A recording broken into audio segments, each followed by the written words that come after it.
May what we're about to do yield favorable results. May it give us the capacity to benefit others. May it help us overcome ignorance and limitation. May it clear away all obstacles on the path. May it lead us to the union of wisdom and compassion. Om Ahum Soha.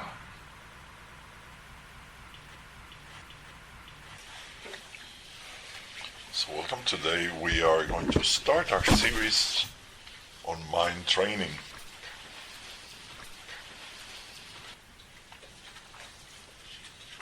Very often when groups study mind training, they jump right to the instructions of the root text without considering that there was a context for these instructions. And the context includes a shared understanding of mental function that we, generally speaking, do not have in the West. So some of these instructions, if we approach them directly without understanding the structure of the mind, will make absolutely no sense. And in fact, I have read commentaries on Lojong. Lojong is the Tibetan term for mind training. I've read commentaries that make exceedingly clear that the person writing them does not understand the concept of the mind, the Buddhist concept of mind, but rather has a Western concept of mind, actually quite Freudian. So because the very first instruction of the Lojong text, and we're following a particular text composed by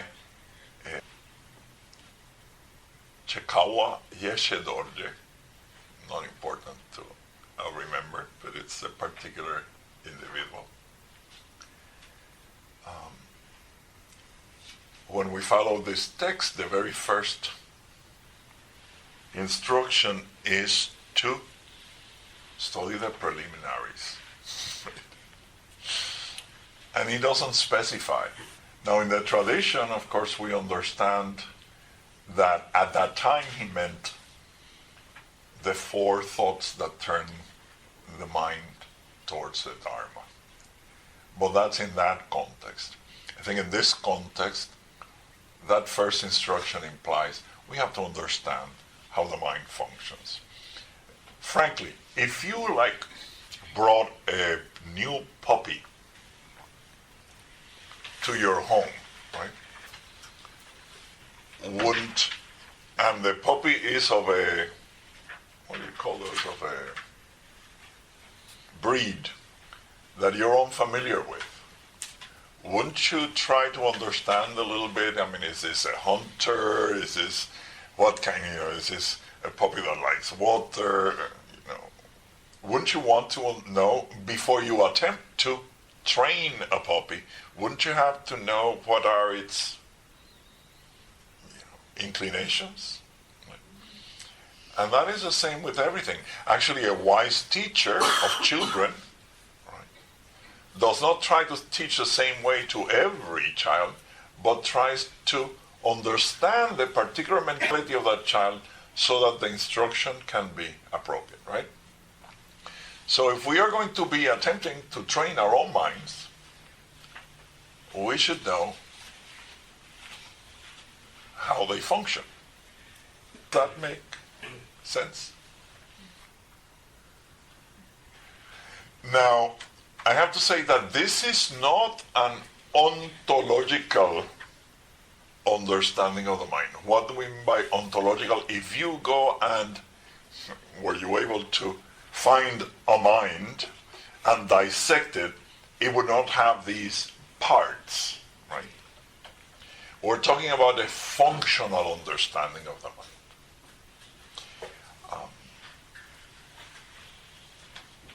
The mind, to begin with, is not the brain. the brain is one of the organs that the mind uses, but not the only one. Actually, your mind uses your entire body, right?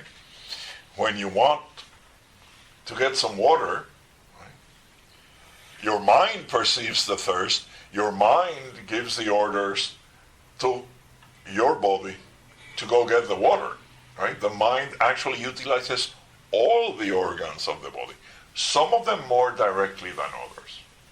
Is that reasonable? Right.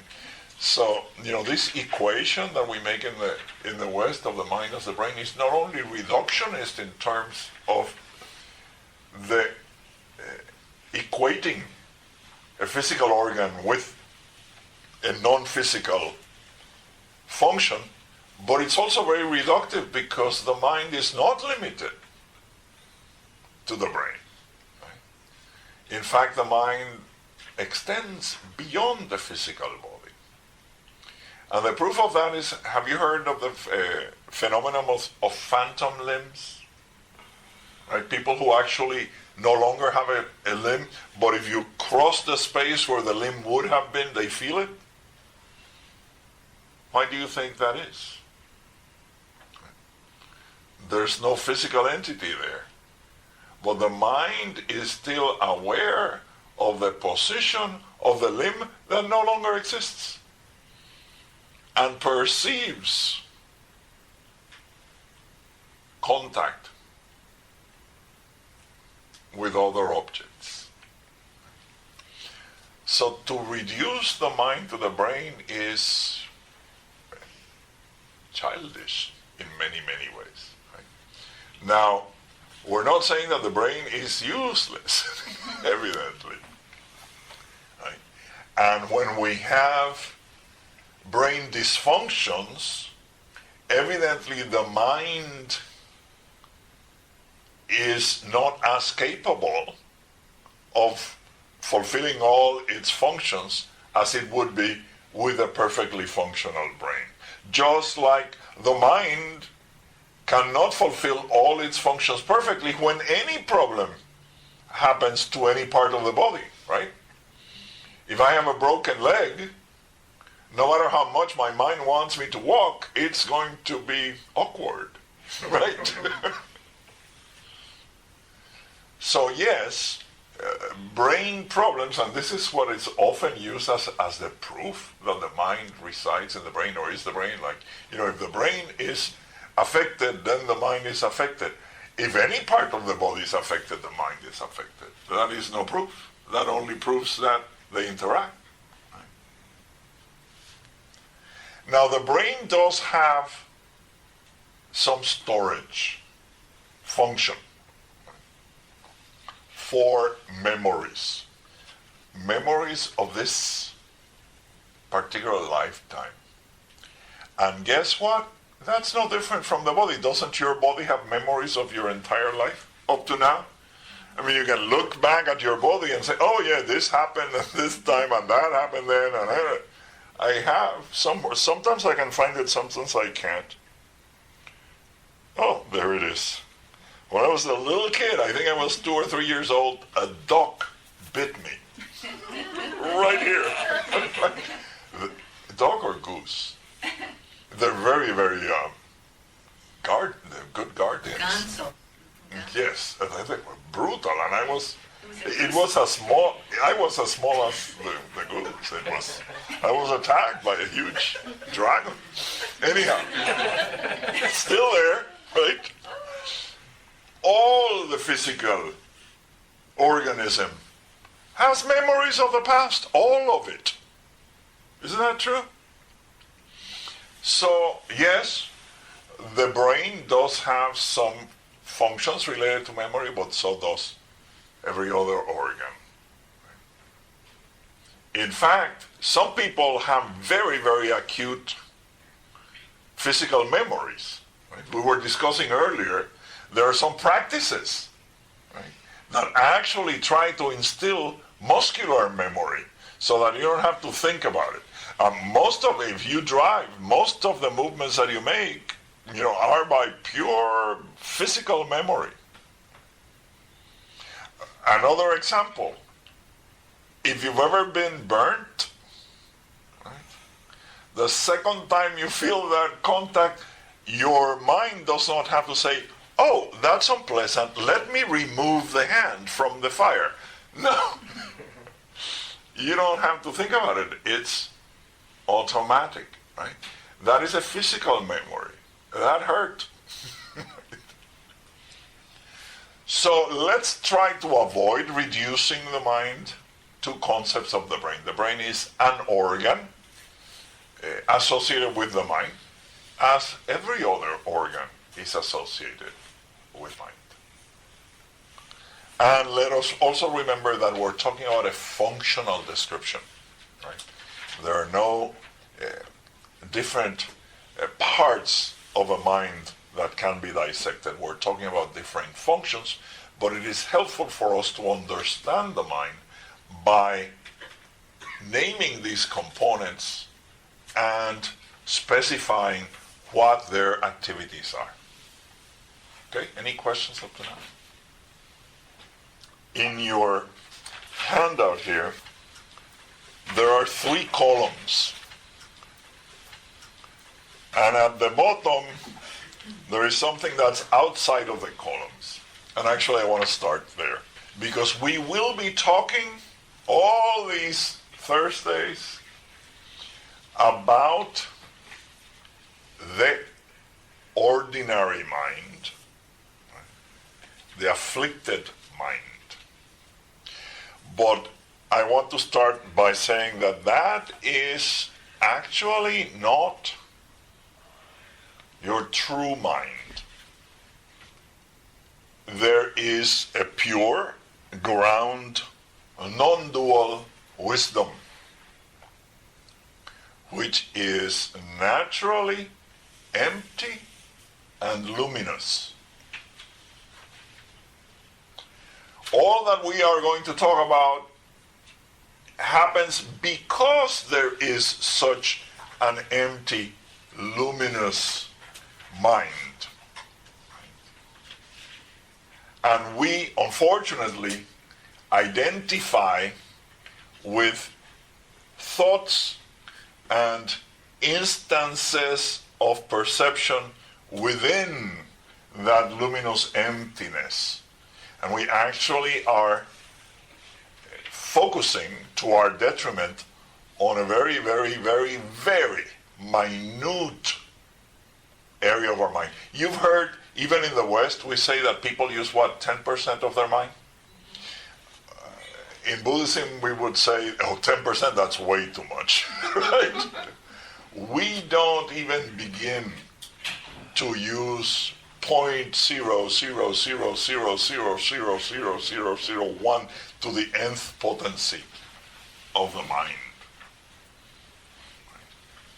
Because we are identifying with very limited aspects of it. And these aspects are, the term that is used in Sanskrit it's not there, it's agantuka, which means incidental. Incidental means that it's not inherent. That is not, it does not belong there. It is not natural for the mind to be afflicted. It is normal, but it's not natural. You know the difference between normal and natural? Normal is a measure of frequency. Natural means that it's part of its essence. So it's normal for people in the ordinary world to get angry, but it's not natural. It happens very often, so it's normal. Right? But it's not natural. It is not the nature of the mind. That's why we don't like it. Many people don't like their own anger, but I think everybody dislikes somebody else's anger, right? There isn't anyone, I've never heard anyone who says, oh, she's so cute, she's so angry. No, never heard that. Right? I love her because she's so angry. No. Right? We have an intuitive dislike of these things because they're not natural. Even though they're normal. If you were to ask, most of the people you've come across in your life have had angry moments, right? So it's very normal. But you still don't like it. If it were natural, you get used to it. Why don't you ever get used to it? It's normal to be treated disrespectfully in this society, isn't it? It's normal. Does it ever become natural because it's normal? We always feel disrespected. So the reason I'm making this, although we're going to be spending all our time talking about the ordinary mind, unfortunately that's the one with which we are identifying right now. So we have to learn to tame that one. The other one does not need to be trained. The pure, non-dual ground wisdom does not need to be trained. It's absolutely perfect.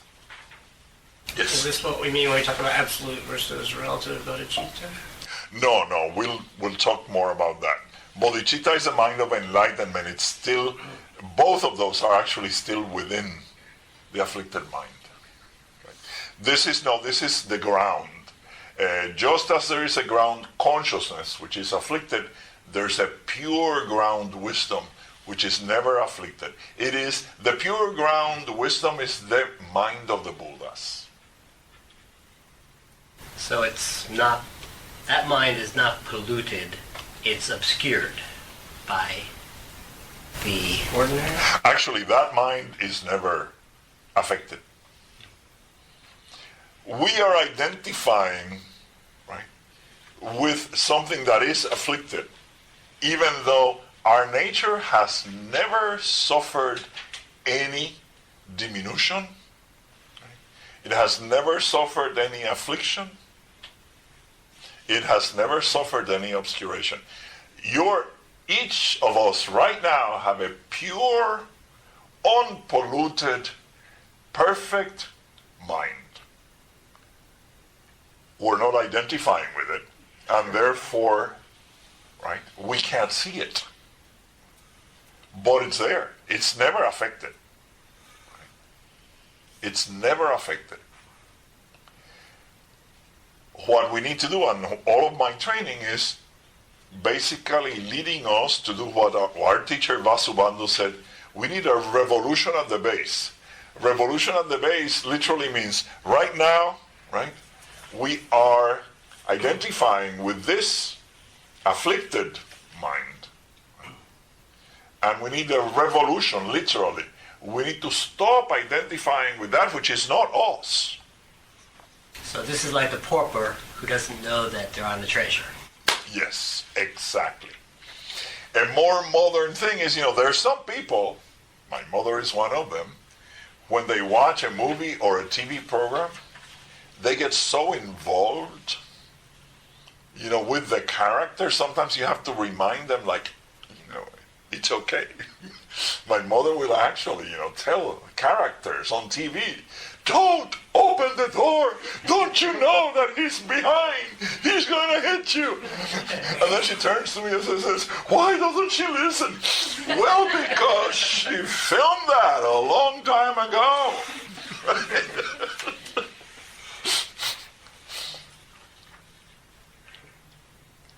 We get so identified, and people do this all the time. These are characters that, it should be easy to figure out that they're in a little box. But the main character in our little drama is the idea that we have of us, and we are so fully identified with that character, right, that we actually think that's all there is. That's the only perspective. We look at the world from the point of view of that character that we have created. And this is what we're going to understand today. How do we create that character, and how do we sustain that character?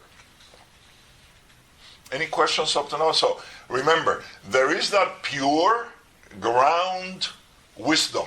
It is non-dual. It means there is no separation.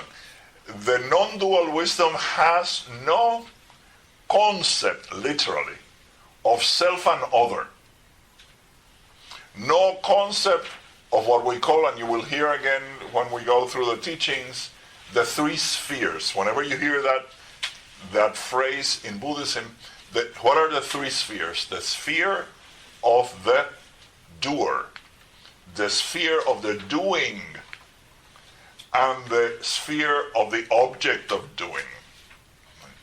So what do we mean when the pure wisdom is completely free of the three spheres? It has no concept of an agent that works, of a work that is done, or of an object that is worked on, right? It is non-dual, literally. It makes no distinctions. It does not separate. That's why it's called jnana. Jnana means wisdom. That little word down there that most people would think it's jnana. No, it's in Sanskrit it's pronounced Jn is jnana. Alaya means storehouse or ground. Alaya jnana means the ground wisdom. That one is always pure. And it's the only reason why we can actually achieve enlightenment. Salud. Salud. When we say that we all have Buddha nature, that's what we mean.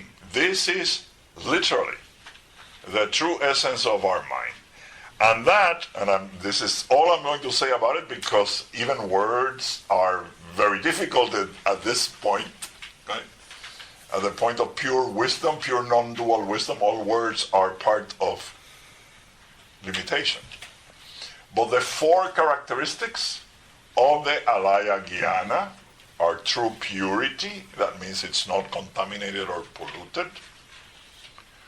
True self or true being, that means that it actually exists, it's real. True bliss, that it is always joyful, there is no suffering. And true permanence, that it never has not been, it will never stop being, it is permanent. Right? Well, that's all we can say about that. And even the words are very limiting.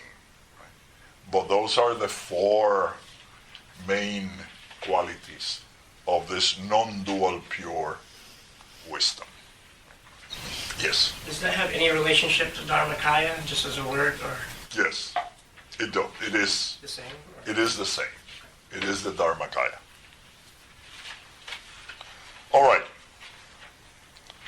So we're going to start actually with the right-hand column, because in this schema, right, this is the most, to the right hand is the most dense, to the left hand is the most subtle, right, of these three columns. And here we have, word comes up immediately, and you will see it on all three columns, vijnana. Remember, jnana means wisdom. V is a particle in Sanskrit that means separated or distinct. So whenever we translate traditionally vijnana as consciousness, because one is always conscious of something. In our usage, sometimes we don't realize that it is always, whenever we use consciousness, is consciousness of something, because we use it as shorthand. Sometimes we say, oh, she fell unconscious. But actually that is short for she was unconscious of the world or of her surroundings. Right? You can't just be unconscious. What does that mean? Conscious of what? Consciousness always takes an object. So vijnana means literally separated wisdom, discrete wisdom, cut off wisdom. Right? Yes. So, if it means separated wisdom, does that by definition mean that it's false wisdom or Yes. illusion? Yes. It introduces the three spheres. It introduces something that is not real. Right? And pravritti, vritti means change, pra means toward. Right? So these are the separated consciousnesses that move forward. Right? Move forward to what? Towards density, towards ordinary concepts of materiality. And of those, there are six. Right? And we call them cognitive because this is what we use to perceive the world. And I'm going to start at the bottom, the grana vijnana, which is an olfactory consciousness. By the way, the Sanskrit is not important. It's just there in case you encounter it somewhere else. What is the olfactory consciousness? I'll use it as an example. For there to be a perception, there has to be contact of three things. A sense object, a sense organ or faculty, and a sense consciousness, and they're different things. For example, and this we've all had this experience, you can be looking at something, but if you're paying attention to something else, unless someone tells you, no, look at that, right? You say, oh, it was right in front of my eyes. You didn't go temporarily blind. There was the sense object, there was the sense organ, but the sense consciousness was not there. You see how the three are necessary? And that's true for everything. You can be eating and not paying attention. We do that all the time. That's one of the reasons why we overeat, right? We're eating, and obviously the gustatory or the taste consciousness is somewhere else. The tongue is still there, the food is still there, but the consciousness is not. So if the three things aren't together, there is no perception. Does that make sense? So for all of them, right, and these are the typical five senses, right? The sense of starting with the most gross and going towards the most subtle. And there's a reason why this is important. We start with smell, the olfactory consciousness, the gustatory or the taste consciousness, the visual consciousness, right, the seeing consciousness, the tactile, the touch consciousness, and auditory consciousness. These are the five senses that we recognize in the West. I mentioned before that in all cultures of the East, there's also a sixth sense, the mental sense. And in this case, we're going to see that there's two very distinct functions. One of them is actually sensorial. And perhaps the best explanation for this is in dreams.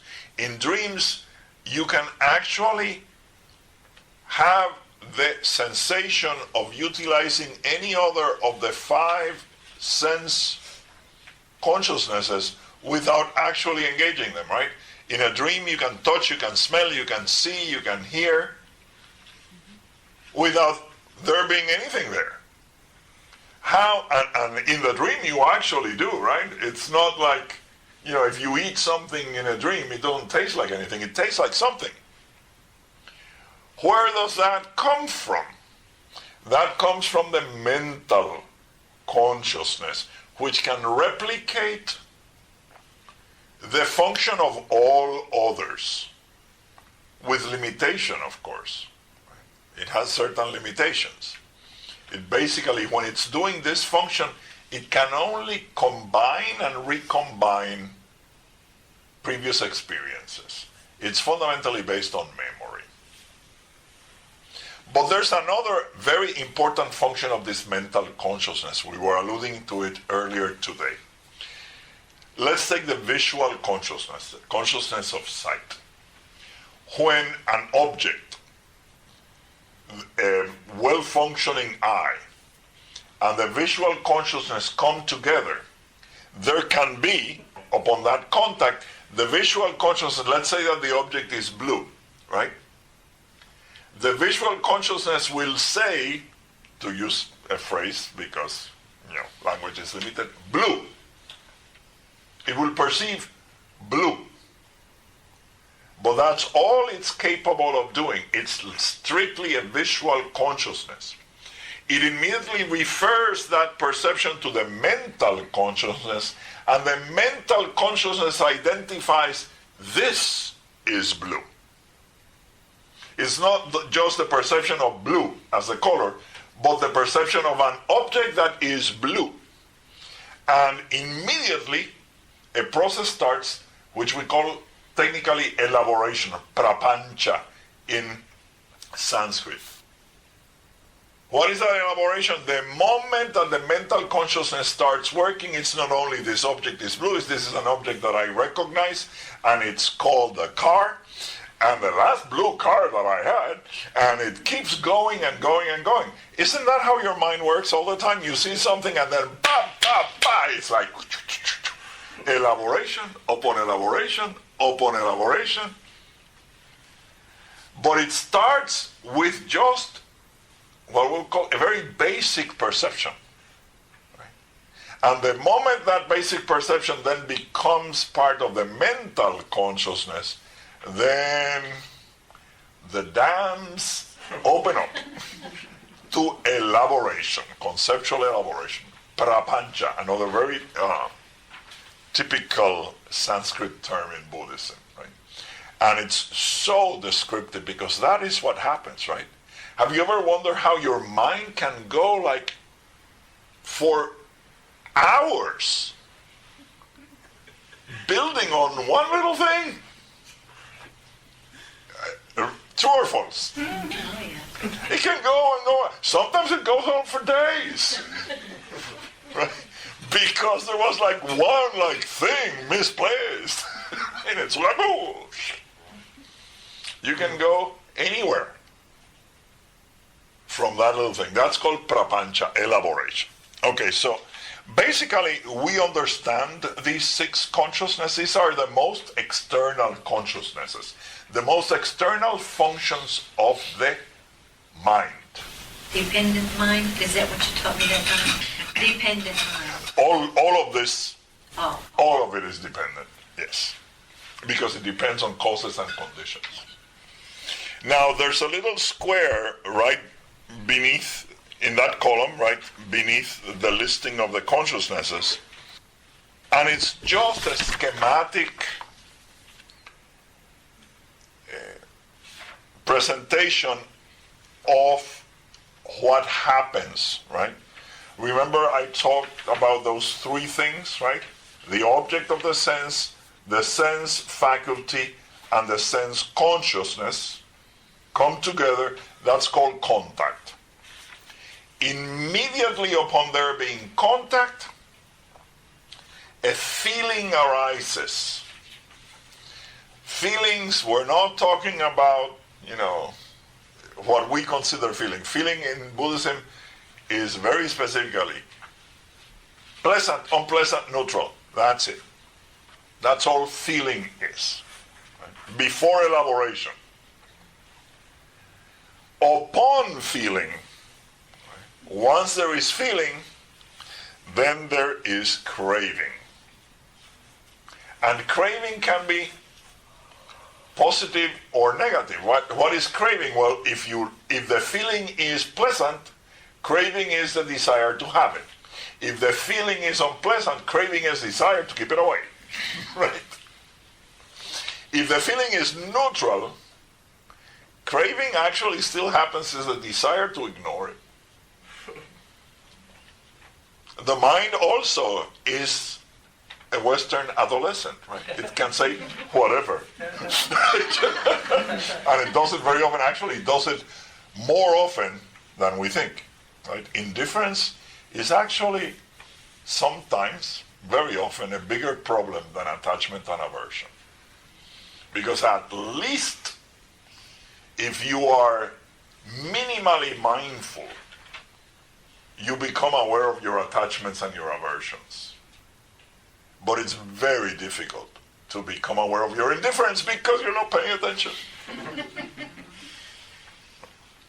And whatever you are indifferent to will come back to bite you.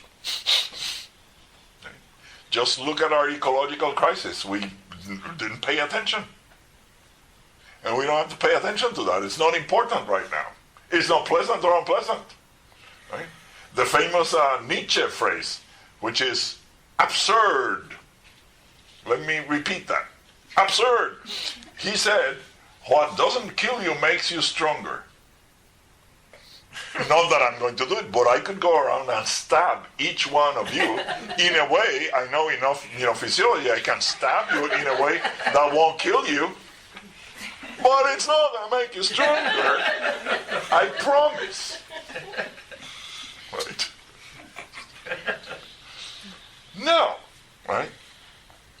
But we have that view, which is very entrenched, right, in the normal function of the deluded or ordinary mind. It's like, if I don't hate it or I don't love it, it's not important. I don't have to pay attention. And we do that with people too. How many people, let's be honest, are we indifferent to? When someone we love is suffering, it's important. When someone we don't care about is suffering, And actually, the vast majority of living entities in this world are in that category, aren't they? They're in Africa. So indifference is a real problem. Okay, so once there is craving, then there is action, right? And once there is action, there is seed. What is seed? Seed is the mental, how should we say it? It's the mental potency of that action. This is very, very similar to homeopathy. The seed is not a physical thing, right? But it has all the characteristics of the act and is capable of reproducing them. The seed is, let's say, it's the non-physical form of that action. Let me give you an example. If I kill a sentient being, right, there's a direct consequence. The sentient being is dead. Right? There are temporal consequences, right? Depending on what the sentient being was, right? I may go put in jail, or I may be given a medal, or whatever it may be, right? But there are subtle consequences, and one of those is the seed, in Sanskrit bija. And it is that now I have in my mental continuum that seed of killing. And that seed of killing will be there. And whenever the conditions are favorable, like with any other seed, whenever the conditions are favorable for the sprouting of that seed will sprout. So, could you say it almost as a karmic seed? Or? It is. It's exactly what it is. It is a karmic seed. Right? But it starts as a seed. Okay? The moment we act, we're not only generating the act itself, we are generating the seed of that act. Okay? Now, when we repeatedly act in similar ways, actually the Buddhist teaching is so natural. It says it fattens the seed. Right? and the seed becomes an impression. Think of, like a little seed is sitting there, but it's not that heavy. But if it's a fat seed, it will leave an impression, right, where it is. So it leaves an impression. Basically, an impression is a fat seed. It's a seed that is stronger, made stronger through repetition. Or it can be repetition, it can also be magnitude. A person can, again, I'm giving extreme examples, a person can kill one sentient being at one time, and that is a seed. But a person could set a bomb that kills hundreds of sentient beings at once, even though his act is one, right? That, believe me, that's no longer a seed, that's an impression. It's a very fat seed. Seed is fat magnitude. Yes. So it's not only repetition, because that person could also go kill different people, and that's fattening the seed through repetition. But you can fatten the seed through magnitude also. So is it actually different when you're conceiving it to think, if you would have taken a gun and shot 50 different people, that would have been 50 seeds? 50 seeds, although if it's the act of killing, it's fattening the same seed. So the seed is cumulatively becoming an impression. But the point that I'm making is you can make an impression directly by the magnitude of your act. And if that impression is held for a long time, then we call it a karmic formation. And a karmic formation is when already the seed is so strong that it has formed physical and mental structures. Well, we all have karmic formations. The bodies that we have are karmic formations. We have this body because our karma is such that this is the only way it could express. This is a karmic formation. And we have the types of minds that we have also because of our previous activities. Whether we are smart or not, whether we have this skill or not, well, skills can be learned, but the ability to get skills is not necessarily learned, right? So there are mental and there are physical formations. A dog has a particular physical formation of a dog, right? And a particular mental formation, the mind of a dog. And within dogness, right, there are smart dogs and dogs that are not so smart. And there are dogs that are strong or big or beautiful and dogs that are not. Right? So it's not only, the formation is not only species specific, it's individual specific. Okay? How is this going? Is this too much, too little, too...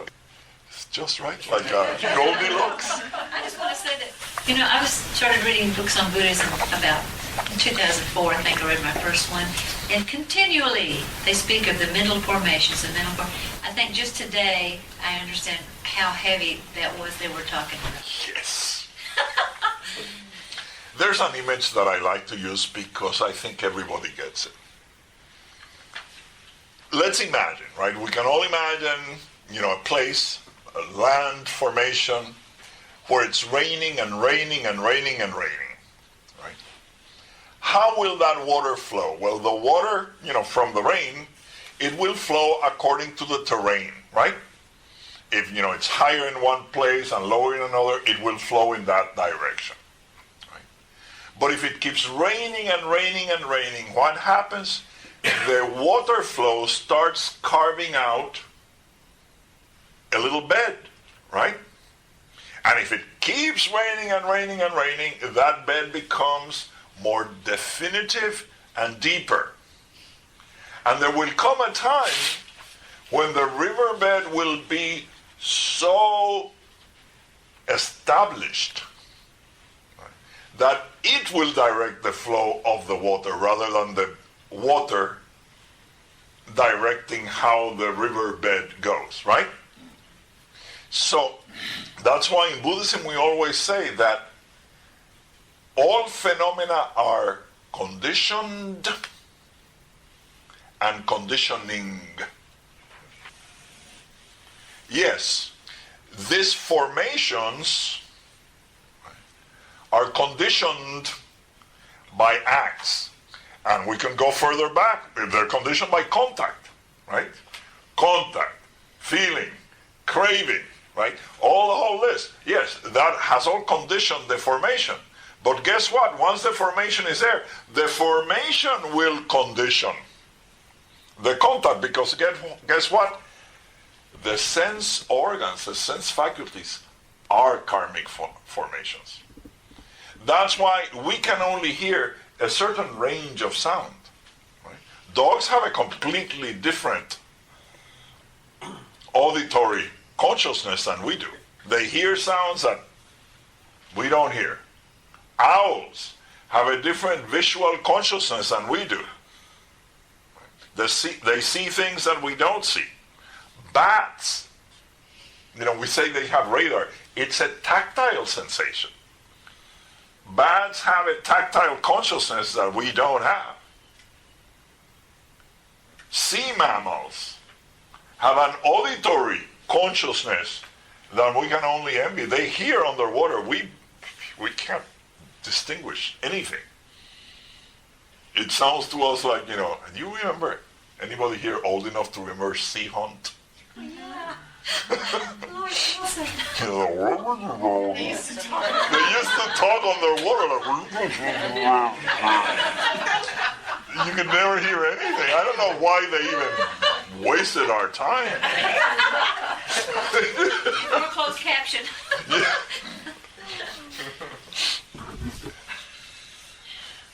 So the reason I say this is because it's very important to know that all acts, right now, remember, we're not starting from scratch, right? If you're here, you've been around, right? All our acts right now will condition our future karma, but all of them are already conditioned by our previous karma. Right? We're not starting now. This is a cycle. That's why samsara, you've heard that. Samsara literally means the cycle of birth and death. And it is a cycle. And the reason it's a cycle is because of this. The formations determine your consciousness, and the consciousness leads to the deepening of the formations. And unless we can get out of this, well, let me ask you a question. Do pumpkins roll easier downhill or uphill?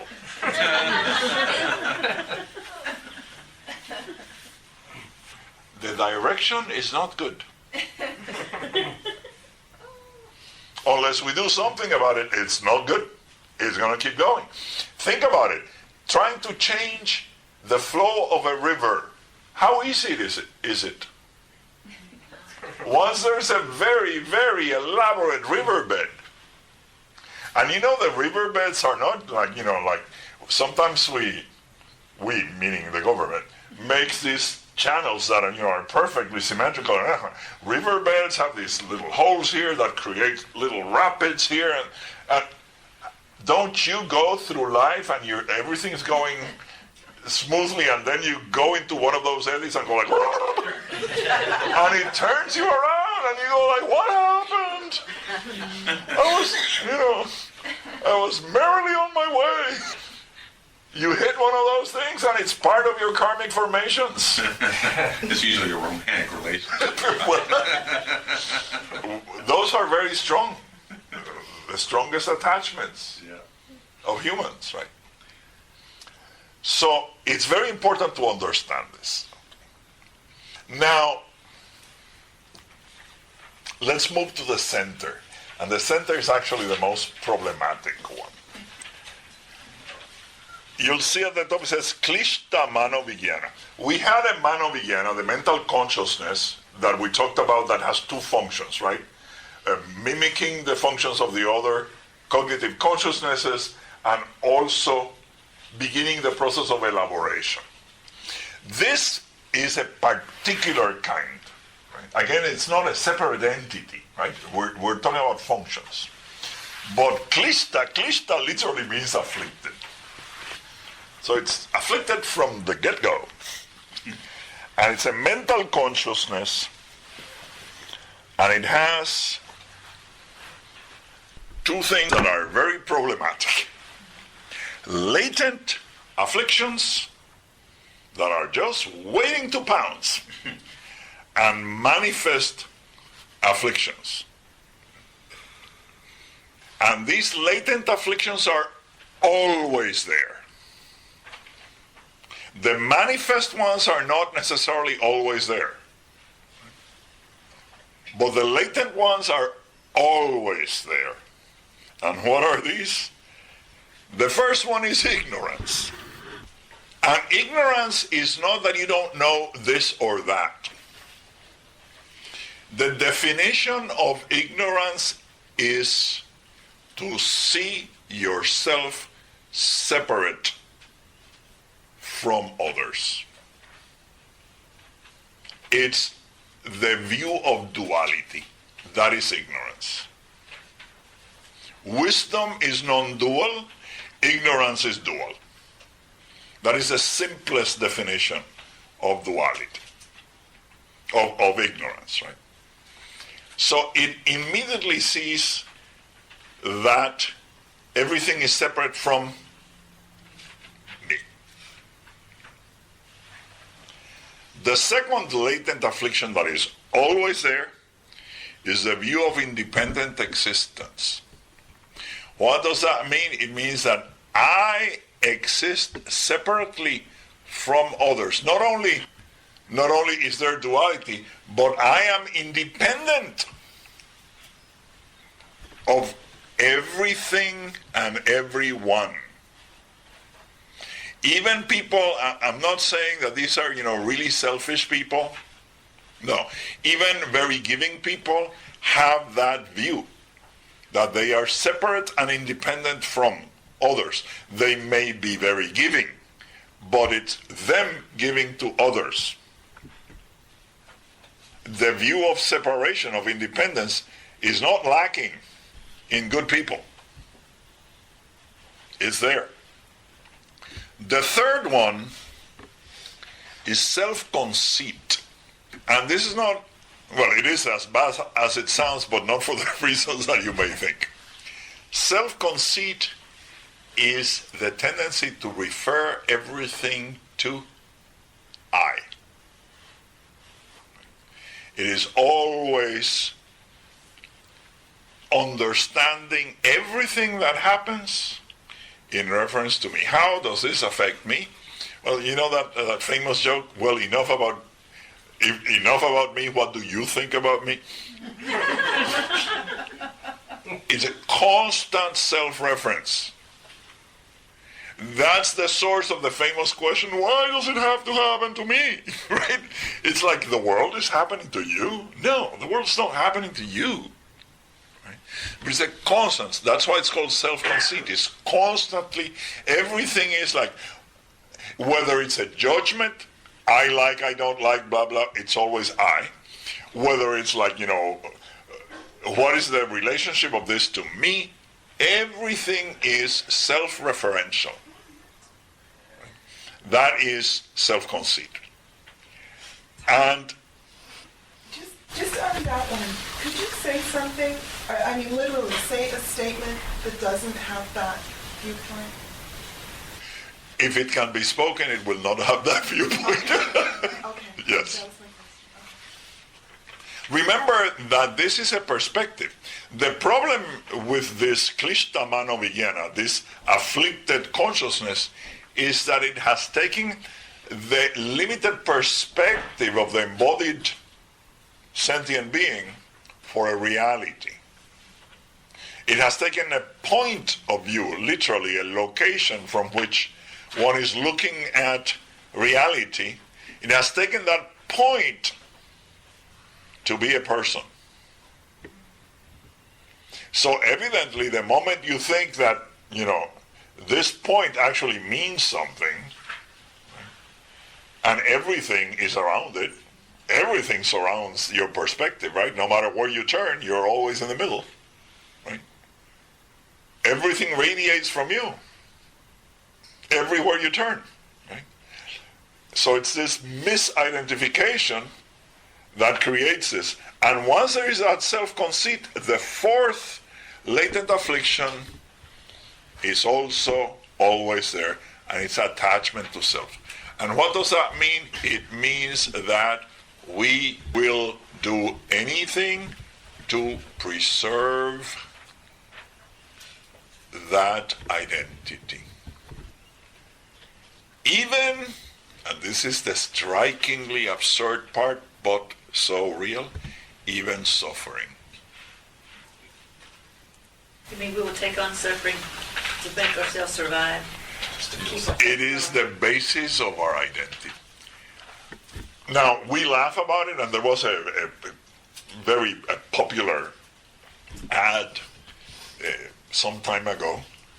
It played everywhere. I think it played on TV, although I don't have a TV, but I'm sure it played in the movies. Remember those old men, I think they were at the swimming pool, and they're comparing operation scars, and like, oh, that's nothing I had. Oh no, that's nothing I had. And the final one, he wins, is they went through the nose.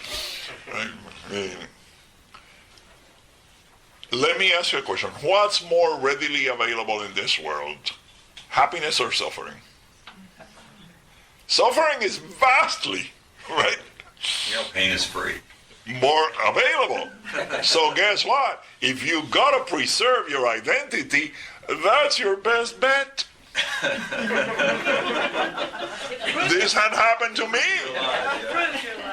And it's not only human beings, entire peoples. Look at how entire nations define themselves. Yeah. It's what they did to us. The victims, yeah. Right? Even very powerful. I mean, look at the identity of this country is based on what? On Pearl Harbor, right? On 9/11, right? It's what they did to us. Victimhood, right, is the biggest source of the preservation of identity. You can tell all the things, oh, how I've suffered. And some people are better than others. Latin American mothers are excellent at that. Right, yes. So just in practice, the way we go into a person's suffering to figure out what remedy they want, it always becomes self-evident that the very thing that eye is doing to survive is the very thing that's killing it sooner. Yes, because that is the source. It has become the identity. My suffering is my identity. And people think like, well, if I'm attached to the self and I'm protecting the self, I should be doing things that are positive. No. Attachment to self is better served by suffering. Let me be honest here. Let's be honest here. What's more moving when you go to the movies or to a theater? A good comedy or a good tragedy? What's more moving? In fact, we consider comedies to be a lesser form of literature or drama. Tragedies are the real thing. And if you really want tragedy, sing it and make it an opera.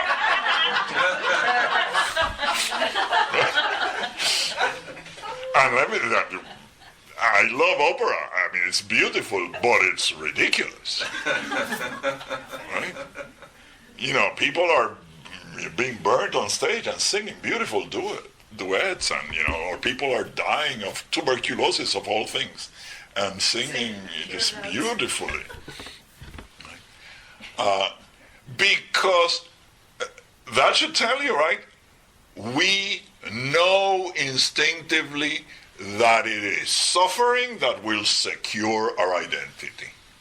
I went through this. Even t-shirts. The most popular form of t-shirt is I survived, fill in the blanks. No pain, no gain. no pain, no gain, or, and I find myself saying this more often now than I should, like, oh, it's nothing. When I was young, I had to walk to school 20 miles uphill both ways.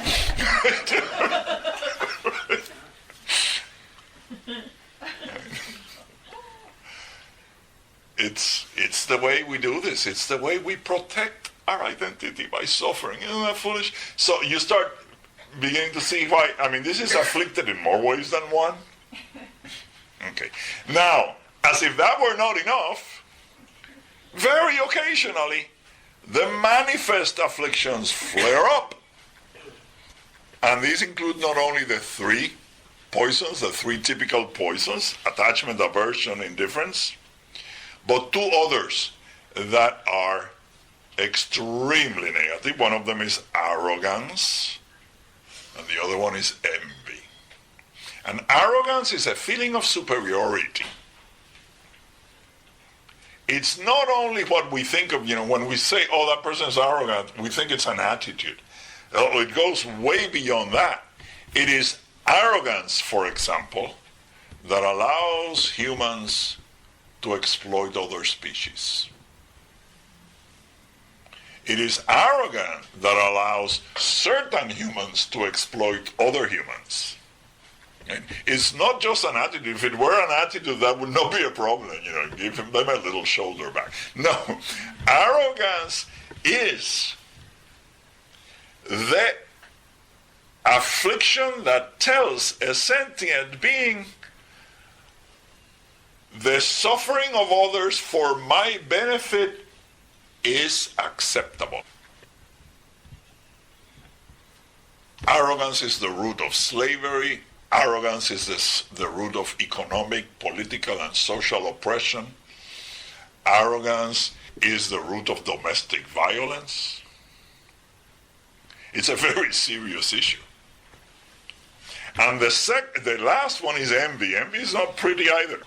Envy is not merely, it's not even merely, it's not the desire to have what others have, which is how we usually interpret it, right?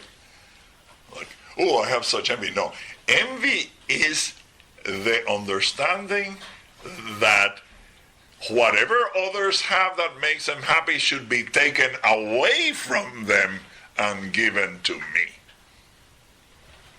Envy is the manifest affliction that says, only I am worthy of happiness. Or at the very least, I am the worthiest. Yes. If I don't want something, you can have it. Right? So those 5 are manifest afflictions. Now, how often and in what combination they present themselves, it depends on our previous karma. Some people's manifest afflictions are fairly ever present. Some people have a note, right? An emotional note. Have you noticed that? They're always manifesting one of these things that should only come up occasionally. Some people are just stuck there. Bang. Criminality, in general, is a function of envy. It's taking away from others because, there has to be some mental construct. I deserve it more than they do. I deserve it so much more than they do that it is okay for me to take it forcefully or by fraudulent means. Or by legal means. But yes, well, which in my mind are fraudulent. Yes. And you call it taxes. Well, or expropriation or good business practices. It's amazing. It's amazing. Please don't take this personally because I know you work for a bank, but the whole concept of banking, think about it. You lend them your money, it's called a savings account. They pay you peanuts. get a loan from them and see if they'll give it to you for the same interest that they pay you for lending them your money. Or even worse, they don't lend you anything. You just But if they do, you know they're not gonna. you sign a piece of paper and you promise to work for them. They don't give you anything. Right, that's true. I mean, and they only do it because they can, right? That's the world religion. It's force. It's force. It's based on force. People say, well, nobody forces you to take a loan. Well, you know, conditions do. Conditions do. So anyhow, I'm just saying that this is not just, you know, extreme people, extreme examples. This is everywhere. Remember, everybody has a seventh consciousness, right? The first six, the cognitive consciousness, this is the seventh. And the seventh is not good. There's nothing good comes from it. Arrogance sometimes forces people to act in ways that seem correct. Because arrogance can also be expressed as pride. And some people out of pride will act in ways that will bring them recognition. But that is very dangerous. Because they demand that recognition, and if it's not coming, they will turn sour very fast and very brutally. Pride is not a good motivation for positive karma. You saw that Batman movie? Harvey Dent was this like hero Yes. prosecutor, and he had the coin right, and there was like two faces, right? The hero and the villain. Yes. And they were one and the same. They're one and the same. And that type of rage, right? I mean, it's very clearly exemplified in that movie, although it's so grotesquely violent that it's a surprise that not many other actors kill themselves afterward. But it's exemplified that if you go to that extreme for the wrong reasons, right, it's so easy to turn. It's so easy to turn. All these people that we consider like world evildoers, right, all of them had a positive intention at some point. All of them. There's no, well, go, you know, Hitler, Stalin, Genghis Khan, you know. Henry Ford. All of these people, they started out with, you know, they want to favor their own. But there comes a time when favoring your own means crushing everybody else, right? So it's not a very good motivator for positive karma. All right. Now the seventh consciousness, the afflicted consciousness, looks both ways in our little schematic here. When it looks towards the cognitive consciousnesses, the sixth consciousness, it says, this is mine. All this is mine, right? It's my experience. But it also looks another way, and we're going to have to move there now. And when it looks that other way, it says, I am this. So the two major functions of the afflicted consciousness is, in Sanskrit, ahamta, this I am, and mamata, this is mine. Right? And we find that even in little children. Even in little children. These are the two main drives of the seventh consciousness. I am this, that is mine. Actually, one of the first things that children learn to do is mine. Mine! Mine! Right. So what is it that afflicted consciousness thinks of as I am? The ground consciousness, the eighth consciousness. The alaya, Remember that word? Alaya means ground or storehouse. Vijnana means consciousness, so separated wisdom. And what is that? It is nothing but the depository. Remember we spoke of karmic seeds, karmic impressions, karmic formations? All of those are stored in this Alaya Vijnana. If we were going to go back to our image of the riverbed, the Alaya Vijnana is the riverbed. And all the flow of activity goes through it. And it is directed by it. Right? And these three, the bija, remember we're just talking about degrees, right? Degrees of intensity. The seed, the impression, which is a fat seed, and the formation, which is already the structure, both mental and physical, that is formed by those seeds, can be of three types.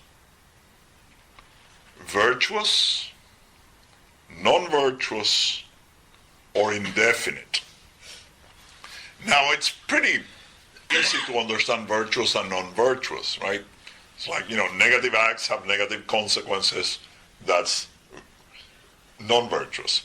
Positive acts have positive consequences. That's virtuous. What is indefinite? Don't you have some habits that are neither good nor bad? They're just the way you do things. And they are as strong or stronger as activities that you could categorize as good or bad, right?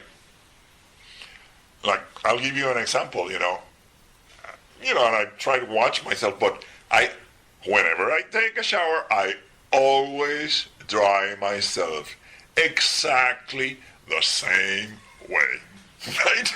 Always. Invariably, right? In that particular order. First the face, then the head, then the neck. And it's like, that's neither virtuous nor non-virtuous, but it's certainly a very strong karmic impression. Right? And like that, we have ways in which we eat, we have ways in which we walk. They're indefinite in the sense that, there's no negativity or positivity inherently in the act, but they're just as strong. And the important thing that I want to point out here is that everything that we do, even that which will have no important consequences, is subject to the same process, the same function. Does that make sense? Say that again. Everything in our lives, even that which is neither virtuous nor unvirtuous, everything is the result, is driven by those karmic formations. Everything. Even the things that are not important. The way you chew gum, right? The way you put on your glasses, the way you drink water, everything is dictated by those karmic formations. By the riverbed. Yes. Once the riverbed is there, there's only two possibilities. Either you flood the whole place, right? And, floods are kind of dangerous. Or you dam up the flow, which may create flooding somewhere else, right? But once the riverbed is there, the riverbed is there. Yes. That makes it sound like a person doesn't make conscious decisions. Oh, you do. Mindful decisions. You do. We'll get to that. But it's not easy. You cannot, that's why we cannot change on a dime, and we cannot change overnight. And why we cannot simply, that's why mind training, one of the things is like train everything. Right? You can't just think that, if I only fix this, everything's going to be fine. we make conscious decisions, but remember, and actually I'm going to introduce the term, the Buddha was adamant that unlike Mahavira was a contemporary of the Buddha, he's the founder of Jainism. And the Jainas have a view of karma that is, how should we say, determinate. It's, if you did this, this will happen, and that's it. It's like fate. And the Buddha rejected that notion, says you can change, you have free will. But like we've said many times, remember that you do have free will, but every time you exercise your free will, you're also limiting your future options. I often use the example of a restaurant, right? If we all decide, oh, we're hungry, we're going to go eat. Right now, all the restaurants in the area are an option. But once we make a decision, we've eliminated all options except that, right?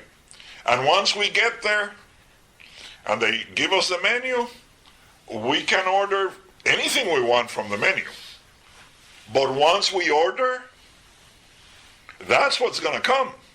And when it comes, again, we have free will. We can eat it or not eat it, right?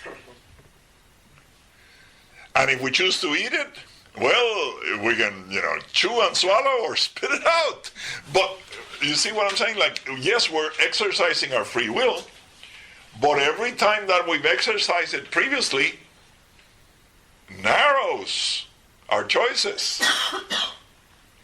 And how many previous decisions have we made? So change is possible, right? In fact, if not, we wouldn't even be here discussing this. We'd finding a high tower and jumping.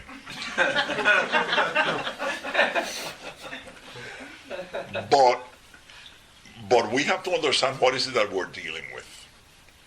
Because if not, we fall into the superstitious, magical thinking, wishful thinking that, I just need this, and very often, I just need a blessing from this one, or I need this, or I need that, or no, we need to actually work at it.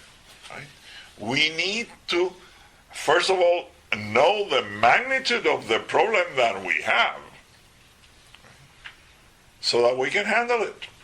This is not to make us feel bad. This is merely to understand what we're doing. If you don't know what you're dealing with, you will be overwhelmed. If you know what you're dealing with, then you can say, okay, this is the way I go about it. Right? I'm not going to be surprised. It's not going to come and punch me in the face when I thought it was going to be so easy. I'm actually very happy. I did not know that there were Zen versions of Lojong. I'm happy that this is spreading to other schools of Buddhism. And I think that Chising will be teaching on those in his classes. Because very often there's this tendency among some schools of Buddhism to think like, well, you don't have to do anything, everything is okay. Yeah, ultimately, yes, but as long as we're identifying with this mess, it's not okay. And how do we get out of this mess? Right? It's not just saying like, it's all wonderful. It's not. Yes, ultimately it is. We have a mantra, Om Swabhava Shuddha Sarva Dharma Swabhava Shuddhoham. Om, all is pure as it is. I am pure as I am. But it's as it is and as I am, not as I am appearing now. And we have to be very clear in the distinction. Yes, we all have Buddha nature. Right now, we're not manifesting it. How do we get out of this problem? First, we have to acknowledge the magnitude and the scope of the problem, right? And the structures that keep it in place. So, to finish this column,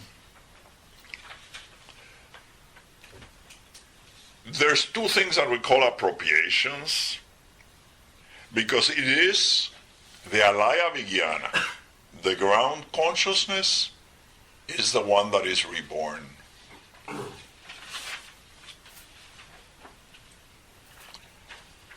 The afflicted consciousness and the cognitive consciousness at the moment of death, they're gone. That's why most of us do not have any conscious memories of previous lives. The alaya vigyana, the ground consciousness, is the one that is reborn. So what is reborn is what? The karmic seeds, the karmic impressions, the karmic formations. And at the time of rebirth, two appropriations take place. And remember, all these are translations, Western translations, we just didn't have the words for them. Upadana. The Bhajana Loka and the Sattva Loka. One is the common appropriation, the other is the uncommon appropriation. This is very easy to understand. We're all human beings, right? That means that we share certain karmic formations, or otherwise we'd be of different species, right? We certainly have our differences, but we agree, right, on perceiving a particular kind of world. Don't ask me. We have very similar karma, right? Our appropriation, our common appropriation is very similar. The common appropriation of other species, even in our world, is different. They see things we don't see, they hear things we don't hear, they don't see things that we see or hear, etc., right? So the common appropriation is that which we share with other similar sentient beings that have similar forms to ours. Similar forms and similar minds. Although I know this is not something that is fully manifest in modernity, but human beings actually have logical minds. We don't necessarily use them that way. But, I mean, literally, the rules of logic are nothing but the expression of the function of the human mind. Right? The human mind is incapable of simultaneously admitting contradictions. And that is the essence of logic. There's nothing but that, right? If this is, that cannot be. And vice versa. That's the beginning of all logic. And that is it's a common formation, it's a common appropriation. It's the way the human mind works. Right? There are other species that have, and other realms of beings, that have no problem with contradiction, right? We have a serious problem with contradiction. It can't be. If it's day, it cannot be night. If it's white, it cannot be black. But there's also the uncommon appropriation.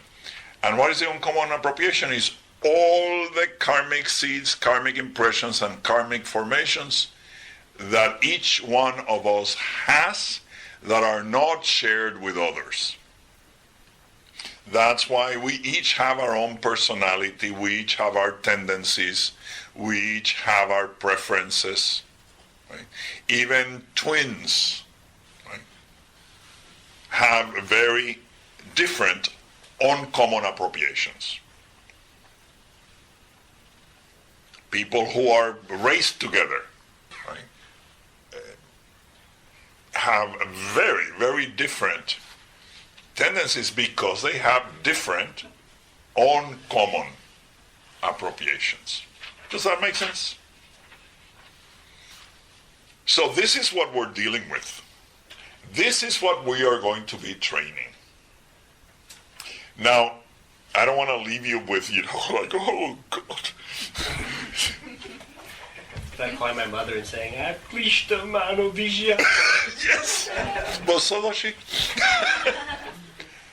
Remember that I said there's a reason why we place the cognitive consciousness in this particular order? Of the sense ones, right? There's the mental, but of the sense ones, and both are very important. The auditory consciousness is the most subtle, and therefore is the most capable of initiating. Remember that process I spoke about of revolution at the base. The whole transformation, the whole training, the whole revolution of the base starts with hearing the Dharma. Hearing is the contact point between the alaya jnana, the pure ground non-dual wisdom, and the vijnanas, or the limited afflicted consciousness of sentient beings. By hearing, we begin the process of literally remembering our true nature. Just like a person who is sleeping and having a nightmare, right, can be woken up by sound. Right? You call out to them. Right? A person who is having this nightmare can be woken up through sound. And in fact, that's why all the great teachers of all the great traditions, what do they come and they do? They teach. They speak. They share the sound, because the sound of the Dharma is pure. The sound of the Dharma is called technically the outflow of Dharmakaya.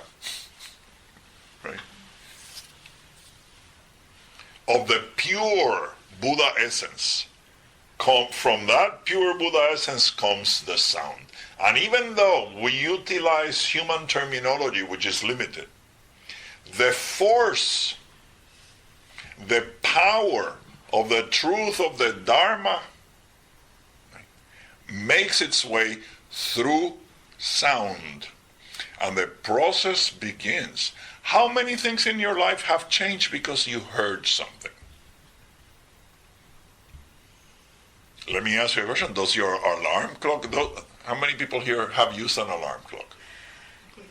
Does it touch you to wake you up? Does it flash at you? Does it emit a smell? Does it put something in your mouth so you can taste it? No. It sounds. It makes a sound. So the process starts with hearing. We say that it continues hearing, contemplation, meditation. Meditation is not, what we were doing is meditation, but meditation actually, the word in Sanskrit is bhavana. It means cultivation. So I think we would be better served if we said hearing, reflection or contemplation, and cultivation. That's how the Dharma enters our lives, and that's how we begin to have choices. Remember, I was talking about every time we've made a choice in this with this ordinary mind, we actually are creating a narrowing of our options. Then we hear the Dharma, and what happens is our options start to open up. Instead of being closed down, instead of saying, I don't have a choice, I have to do this, which is a reactive mind, right? We're living from reaction to reaction. Once we start listening to the Dharma, literally our options open up, and we say, I don't have to do that. I don't have to get angry because I feel anger. There's a difference, between feeling anger. If you don't pursue it, it goes away by itself. It self-liberates. That's the term we use. You have to actually put your shoulder into it to get angry. You have to entertain it. So we start hearing the Dharma and all sorts of options open up for us. All.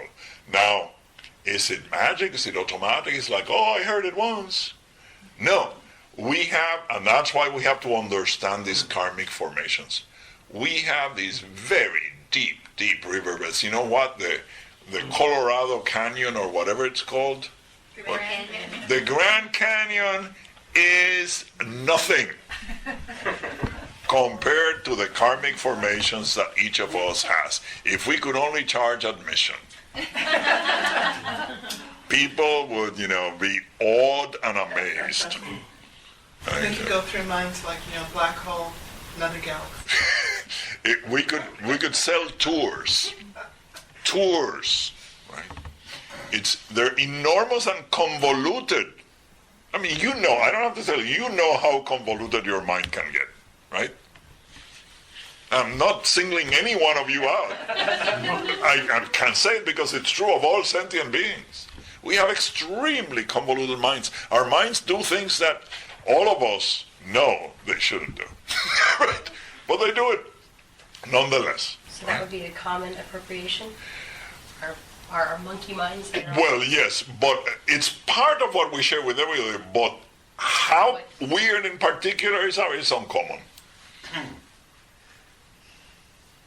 Sometimes we find other people who are just as weird as we are in certain respects, but they will also have certain weirdnesses that we don't share, and vice versa, right? Right? So does this help now to begin the process of training the mind? I mean, don't be scared. Fear comes from not knowing. Knowing what it is that we need to train. Actually, there's no monsters under the bed. There's no monsters in the closet. That's it. This is it. And we have a way of turning this around. And it's been successful for over 2,600 years in this part of history. It's been successful for eons and eons and eons in other places at other times. So we have nothing to worry about. Yes? In the West, we talk about, our inner demons and how your demons rise up against you. Yes. And that comes from the fact that we feel like our habits or what the riverbed is somehow alive and it wants to survive. Yes. Is there any truth to that, or is that our perspective? Well, I think it also comes from our religious traditions. This is just a psychological, relatively modern, 19th century way of saying the devil made me do it. Right? Because we refuse to take responsibility for our actions, so it must be somebody else. And if we assign life to something, then it's independent from us. I didn't want to do that. Oh, it rose. It's my demons. Well, no, it's not your demons.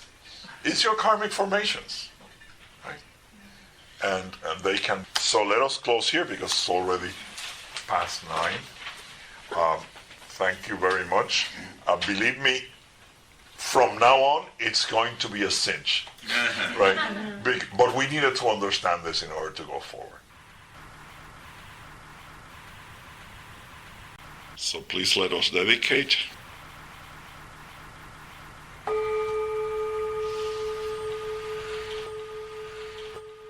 By the merit accrued through all our virtuous acts, may all be free from suffering and the causes of suffering.